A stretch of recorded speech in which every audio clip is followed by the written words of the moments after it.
नमस्कार बंधु माने जय जगन्नाथ बंधु माने इलेक्ट्रो होमियोपैथिक चिकित्सा विज्ञान रे 114टी औषध वृक्ष को व्यवहार करा जाइछि। आज आमे आउ गोटे औषध वृक्ष विषय जानिबा जेउ औषध वृक्षटर नाम हेउछि थुजा ऑक्सीडेंटालिस जहार अन्य नाम व्हाइट सेडार।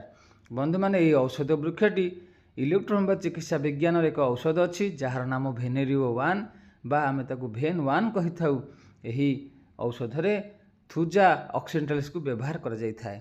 बंधु माने आम आखपाख अंचल सहजरे यही भली गछ आम देखा पाई थाउ किंतु ताहा थुजा ऑक्सीडेंटालिस होई न थाए। बंधु माने यह एक औषध वृक्ष जहाँ इलेक्ट्रो होमियोपैथिक चिकित्सा विज्ञान रे व्यवहार कराउथुवा भेन 1 बा भेनेरियो 1 नामक एक औषध रे यह को व्यवहार करा जायछि। बंधु माने आमे आगामी वीडियो रे आउ गोटे औषध वृक्ष विषय जानिबा।